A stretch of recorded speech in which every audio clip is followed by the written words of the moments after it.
কি করে চলছে নোয়াখালী এক্সপ্রেস নাটকের শুটিং? চিত্রনায়ক সোহেল রানার ভাই কামাল পারভেজ মারা গেছেন। নিরাপত্তা শঙ্কায় নায়িকা পপি। শুরু হচ্ছে ২৪তম ঢাকা আন্তর্জাতিক চলচ্চিত্র উৎসব। দর্শক, বিনোদন ভিত্তিক সংবাদ বুলেটিন কালের বিনোদনের আজকের আয়োজনে আপনাকে স্বাগত। দেশ বিদেশের ছবি জঙ্গনের সর্বশেষ খবরগুলো নিয়ে আমি শার্লিন আছি আপনার সাথে। ধারাবাহিক নাটক নোয়াখালী এক্সপ্রেস ইতোমধ্যে জয় করে নিয়েছে দর্শকদের মন। নোয়াখালীর আঞ্চলিক ভাষা আর মজার মজার চরিত্র নাটকটিকে দিয়েছে ভিন্ন মাত্রা। অরণ্য আনোয়ার পরিচালিত নাটকটির শুটিং চলছে পুবাইলে। আমির হোসেন মাসুমের ক্যামেরায় বিস্তারিত জানাচ্ছেন শ্রেয়া রয়।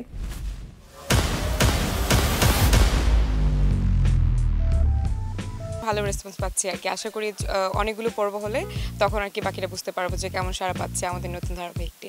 আর মাথা পুরো ঠান্ডা আছে, তুই আর জোড়া করে ঠিকানা দাও। নোয়াখালী এক্সপ্রেস শুরু হয়েছে, আপনারা ব্যাকে নোয়াখালী এক্সপ্রেস দেখবেন, এটাই আপনাদের কাছে আমগো চাওয়া। তুমি 8 বছর পরে বাড়িতে আইছো কেন? তো দাদা বুঝি না মনে করছো? এই যে গ্রেটার নোয়াখালী ইগারে মনে করো যে বিভাগ হিসেবে প্রতিষ্ঠা করিও, এই আন্দোলনে আই নামছি।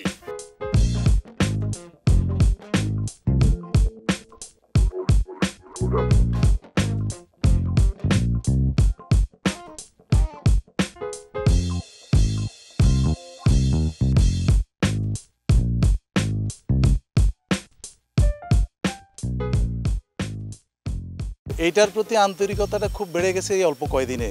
যখন অন এয়ারে গেল আমরা দেখতে পাচ্ছি মানুষ থেকে অনেক বেশি সাড়া পাচ্ছি।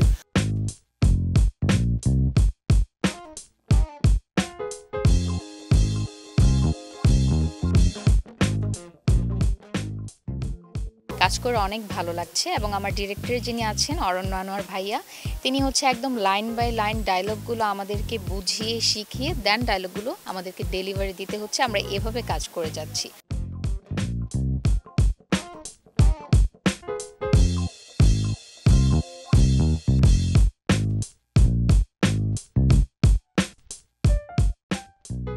অনেকগুলো কোয়ার্টিস্ট আছে যারা অনেক সিনিয়র বা আমার সমবয়সী আছেন, অনেক জুনিয়র আছেন। সেক্ষেত্রে সবগুলো জেনারেশন পাচ্ছে, তো সেজন্য খুব ভালোই লাগছে। আনন্দের মজার ছলে আমরা কাটিয়ে দিচ্ছি আর কি শুটিং দিনগুলো।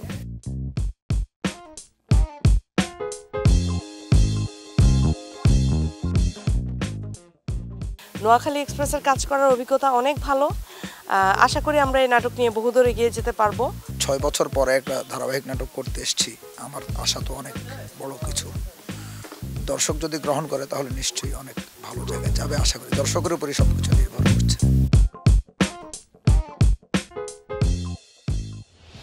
সিসিমপুরের ইকরি থেকে শুরু করে পাপেট শো, মঞ্চে তার অভিনয় অনবদ্য।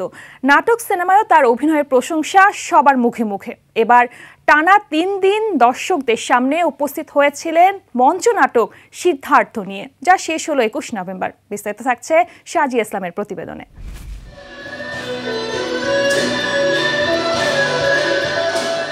মঞ্চের অন্ধকার যখন প্রথম আলো ছুঁয়ে যায় চরিত্রগুলোর মুখ, ঠিক তখনই যেন খুলে যায় অস্তিত্বের এক গোপন দরজা।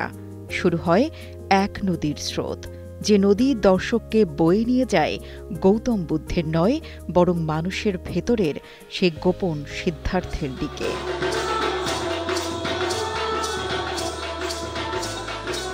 বাংলাদেশ শিল্পকলা একাডেমির এক্সপেরিমেন্টাল থিয়েটার হলে 3 দিনব্যাপী প্রদর্শিত মঞ্চ নাটক সিদ্ধার্থের শেষ দিনটি ছিল গতকাল।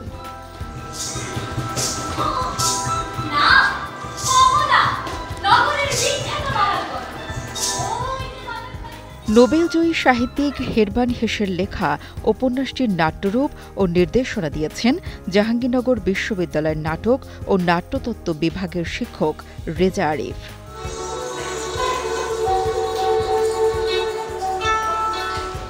মঞ্চের নিঃশব্দতা ভেদ করে দাঁড়িয়ে থাকে একাকী এক চরিত্র সিদ্ধার্থ, যাকে প্রাণ দিয়েছেন কাজী নওশাবা আহমেদ।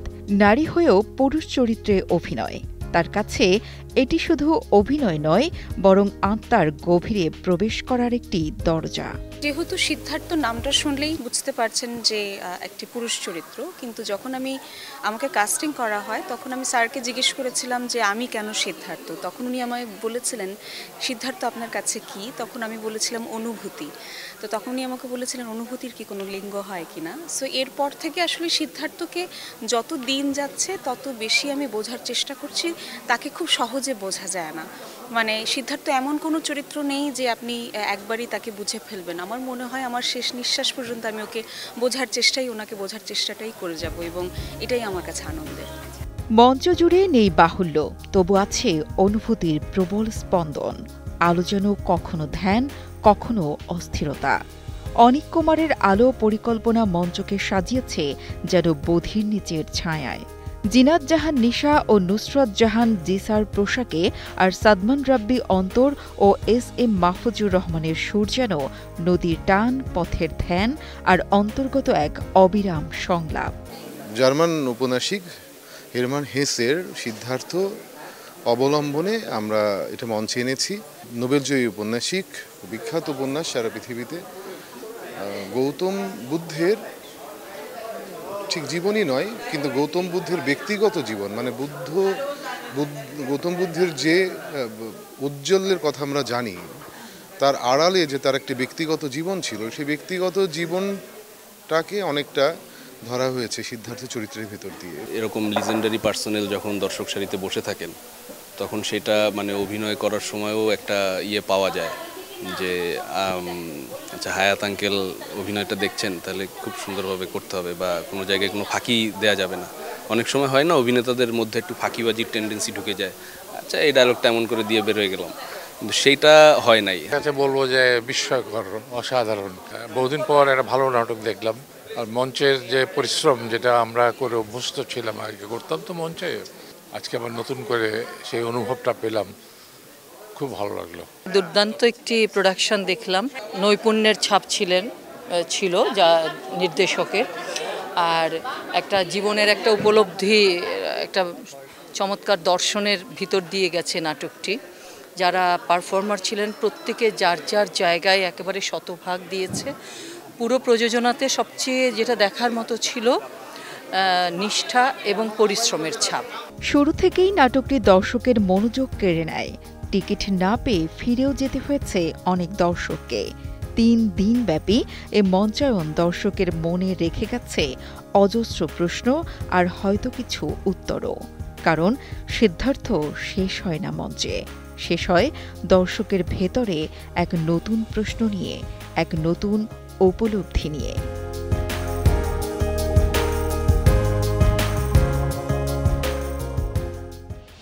চিত্রনায়ক সোহেল রানা ও রুবেলের ভাই কামাল পারভেজ চলে গেলেন ভোরের নিস্তব্ধতায়। চলচ্চিত্রের আলো আর মুক্তিযুদ্ধের গৌরব একসাথে ধারণ করা এই প্রযোজক আর ফিরবেন না পর্দায়। শনিবার ভোরে ঢাকার একটি বেসরকারি হাসপাতালে চিকিৎসাধীন অবস্থায় মৃত্যুবরণ করেন তিনি। মৃত্যুর সময় তার বয়স হয়েছিল 72 বছর। খবরটি নিশ্চিত করেছেন মাসুর পারভেজ। জানা যায়, দীর্ঘদিন অসুস্থ থাকার পর গতকাল শরীরের অবনতি হলে দ্রুত হাসপাতালে নেওয়া হয়। পরে আইসিইউ থেকে সরিয়ে লাইফ সাপোর্টে রাখা হয় তাকে। উত্তরা 5 নম্বর সেক্টর জামে মসজিদে জানাজা শেষে মিরপুর শহীদ বুদ্ধিজীবী কবরস্থানে দাফন করা হবে এই গুণীজনকে। দীর্ঘদিন আড়ালে থাকার পর পপি ফিরলেন, কিন্তু আলোয় নয়, ছায়ার গল্প নিয়ে। একসময় জনপ্রিয় নায়িকার চারপাশে এখন ঘন হয়ে উঠেছে হুমকি, ভয় আর অদৃশ্য আতঙ্ক। সম্পত্তি, বিরোধ, পারিবারিক দ্বন্দ্ব আর জীবনকে এমন এক গোলকধাঁধায় নিয়ে গেছে যেখানে প্রতিটি মোড়ে লুকিয়ে আছে নতুন ভয়। তার চাচাতো বোন জামাই নাকি দীর্ঘদিন ধরে তাকে হত্যার হুমকি দিচ্ছেন।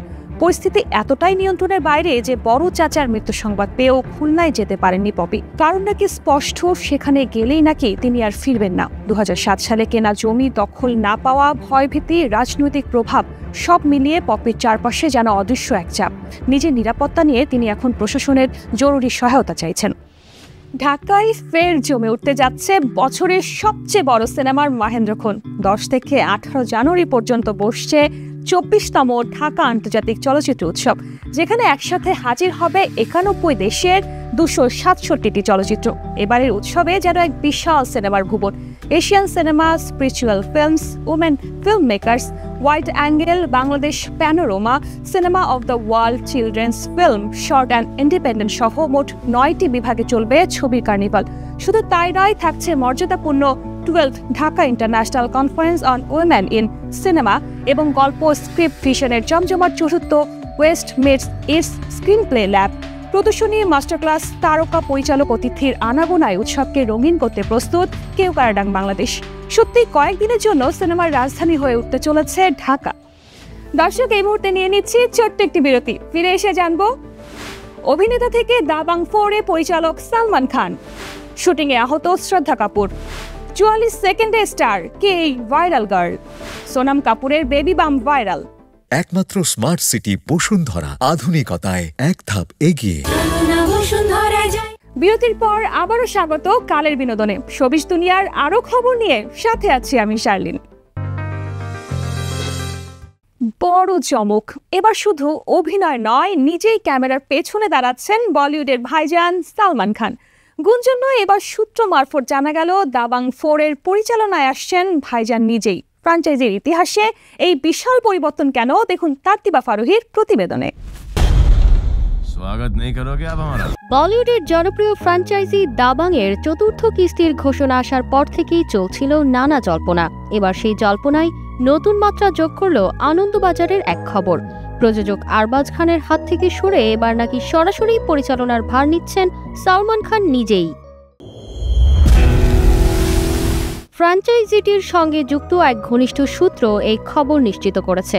তারা মনে করছেন চুলবুল পান্ডে চরিত্রটির এই মুহূর্তে একটি নতুন দৃষ্টিভঙ্গি প্রয়োজন, তাই তারা চাইছে দাবাং ফ্র্যাঞ্চাইজিকে নতুন পথে নিয়ে যেতে। সালমানের আইডিয়াগুলো দারুণ, তাই তাকেই ডিরেকশনের দায়িত্ব নিতে বলা হয়েছে। ভাইজান রাজিও হয়েছেন এবং তার এই নতুন ইনভলভমেন্ট নিয়ে দাবাং টিম খুবই এক্সাইটেড। পরিচালনার খবর নিয়ে সালমান খান এখনই আনুষ্ঠানিকভাবে মুখ না খুললেও তিনি নিশ্চিত করেছেন যে স্ক্রিপ্ট নিয়ে তিনি ভীষণ সিরিয়াস। সালমান খান যদি পরিচালনার দায়িত্ব নেন তবে এটি হবে তার ক্যারিয়ারের অন্যতম বড় বাঁকবদল। এখন দেখার বিষয় চুলবুল পান্ডের চরিত্রে অভিনয়ের পাশাপাশি পরিচালকের চেয়ারে বসে তিনি কেমন জাদু দেখান।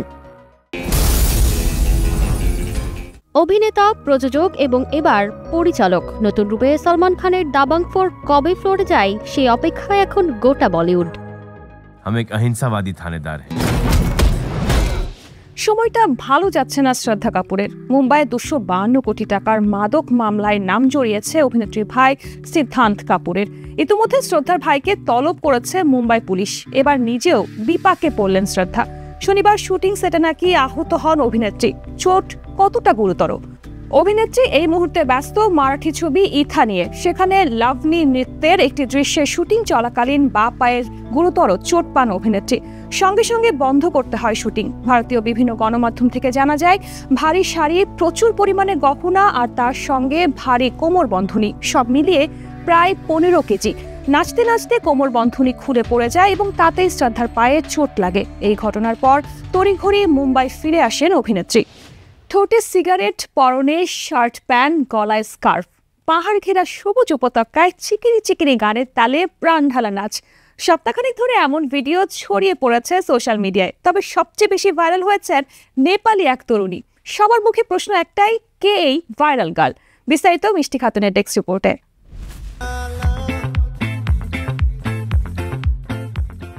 চিকরি চিকরি গানের তালে সোশ্যাল মিডিয়ায় ঝড় তুলেছেন এক তরুণী। জনপ্রিয় নেপালি নাচের দল দ্য কার্টুনস ক্রুর সদস্য তিনি। তাকে ঘিরেই উন্মাদনা পুরো এশিয়া জুড়ে। এই গানে অসংখ্য ভিডিও রিলস তৈরি হলেও তার নাচেই মুগ্ধ নেটিজেন। আলোচিত সেই তরুণী নেপালি মডেল ও নৃত্যশিল্পী আসমা বিশ্বকর্মা। চিকরি চিকরি গানে তার 44 সেকেন্ডের নাচ এক ঝলকেই নেপালের সীমানা পেরিয়ে পৌঁছে গেছে বাংলাদেশ, ভারত, পাকিস্তান সহ পুরো এশিয়ায়। সেই সাথে লাফিয়ে বাড়ছে তার ফলোয়ার সংখ্যা। চিকরি চিকরি গানটি তেলুগু সিনেমা পেড্ডির সুর করেছেন এআর রহমান, কণ্ঠে মোহিত চৌহান। গানে রামচরণের সিগারেট টানতে টানতে করা নাচটাই এখন ট্রেন্ড, আর সেই স্টেপই নিখুঁতভাবে কপি করে ভাইরাল হয়েছেন আসমা। 21 নভেম্বর আসমা সোশ্যাল প্ল্যাটফর্মে আপলোড করেন সেই নাচের ভিডিও।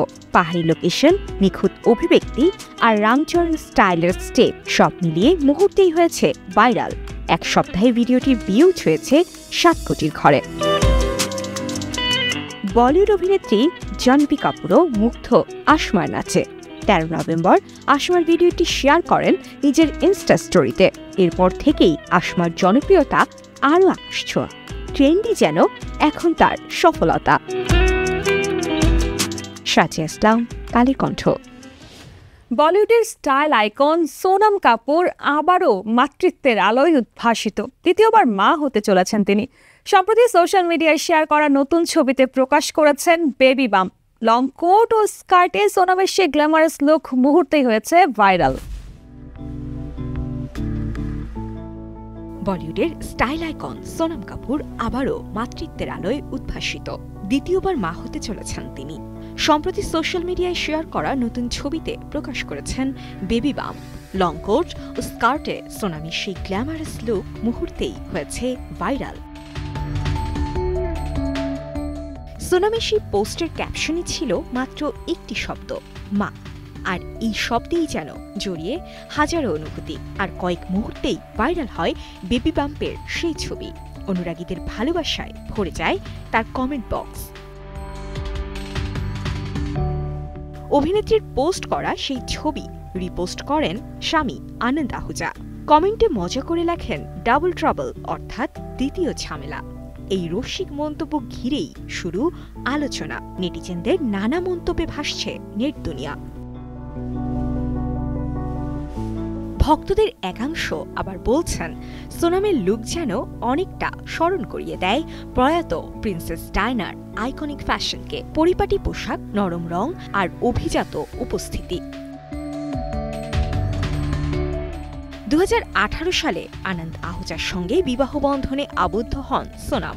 2022 সালে জন্ম নেয় তাদের প্রথম সন্তান বায়ু।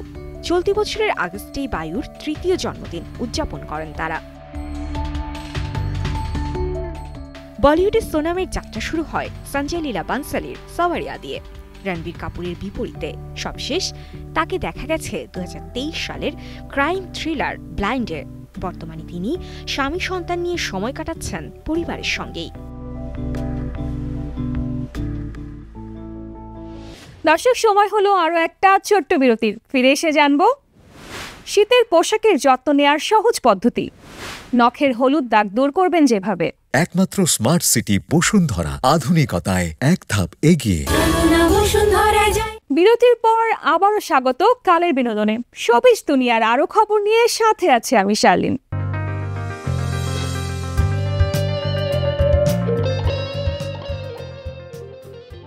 শীত পড়লেই আলমারি ভর্তি হয়ে যায় উষ্ণ পোশাকে।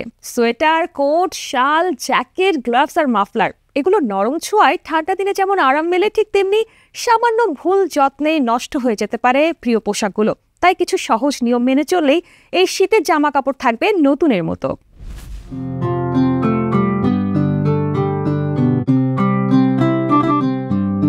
উল বা কাশ্মীরি কাপড় সবসময় ঠান্ডা বা কুসুম পানিতে ধুতে হয়। আর বেবি শ্যাম্পু বা উলের লিকুইড ব্যবহার করলে ফাইবার নরম থাকে। ধোয়ার পর চিপে পানি বের না করে তোয়ালের উপর রেখে চাপ দিয়ে জল ঝরিয়ে ছায়ায় শুকোনোই ভালো।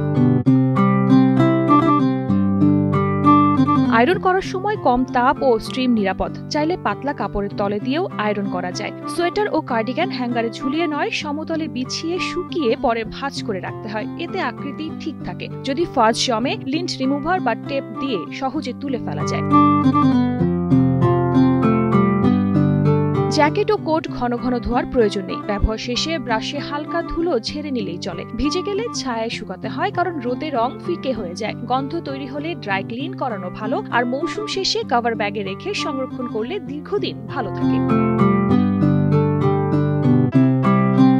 মোজা ও গ্লাভস নিয়মিত ধোয়া জরুরি, বিশেষ করে উলের হলে। ঠান্ডা পানিতে হালকা ডিটারজেন্টে ধুয়ে ছায়ায় শুকিয়ে সম্পূর্ণ শুকনো অবস্থায় ড্রয়ারে রাখতে হয়। পাশে সিলিকা জেল থাকলে আর্দ্রতা জমে না আর পোশাকও থাকে সতেজ। সারাদিনের দৌড়ঝাঁপ, কাজের চাপ, রান্নাবান্না আর খাওয়া দাওয়া সব মিলিয়ে নখের অবস্থা যেন 12টা। তার উপর কয়েকদিন আগেই করা নেল এক্সটেনশন বা পেডিমিনির ওপর পড়ে গেছে হলুদের জেদি দাগ। হাতের দিকে তাকালে মনটাই খারাপ হয়ে যাচ্ছে, কিন্তু ভয় নেই, কারণ খুব সহজে কিছু ঘরোয়া উপায়ে এই হলুদ দাগ দূর করা যায়। হলুদের এই জেদি দাগ তুলতে প্রথমেই কাজে লাগতে পারে লেবুর রস। টাটকা লেবু কেটে নখে ঘষে কিছুক্ষণ অপেক্ষা করলে দাগ অনেকটাই ফ্যাকাশে হয়ে আসে। পরে সাবান দিয়ে হাত ধুয়ে নিলে নখের হলুদ ভাব প্রায় মিলিয়ে যায়। চাইলে কাঁচা দুধও ব্যবহার করা যায়। তুলা দুধে ভিজিয়ে নখে আলতো করে ঘষে নিলে দাগ কমতে শুরু করে। নিয়মিত করলে তো প্রায় আর থাকে না বললেই চলে। লেবুর রসের সঙ্গে চিনি মিশিয়ে হালকা স্ক্রাবের মতো ব্যবহার করলেও ভালো ফল পাওয়া যায়। আঙুল ও নখ দুটোই থাকে পরিষ্কার ও মসৃণ। বেকিং সোডা এই কাজে দারুণ কার্যকর। সামান্য পানি মিশিয়ে পেস্ট বানিয়ে হাতে ভালো করে স্ক্র্যাব করলে দাগ দ্রুত কমে। এরপর হালকা গরম পানি দিয়ে ধুয়ে নিলে দেখা যাবে হলুদের ছাপ প্রায় উধাও। চাইলে অ্যাপেল সাইডার ভিনেগার লাগাতে পারেন। নখে ঘষে রেখে দিলে অল্প সময়ে পরিষ্কার হয়ে ওঠে। আর মধু ও লেবুর মিশ্রণ তো যেন প্রাকৃতিক ক্লিনিং প্যাক। নখে লাগিয়ে শুকিয়ে গেলে পানি দিয়ে ধুয়ে ফেললেই নখ ফিরে পাবে তার স্বাভাবিক রং ও উজ্জ্বলতা। দর্শক, এই ছিল বিনোদন ভিত্তিক সংবাদ বুলেটিন কালের বিনোদনের আজকের আয়োজন। বিনোদন ও লাইফস্টাইলের সব খবর জানতে ভিজিট করুন আমাদের ফেসবুক পেজ ও ইউটিউব চ্যানেল। কাল ঠিক একই সময় আবারও দেখা হবে। ততক্ষণ পর্যন্ত ভালো থাকুন, কালের কণ্ঠের সাথেই থাকুন।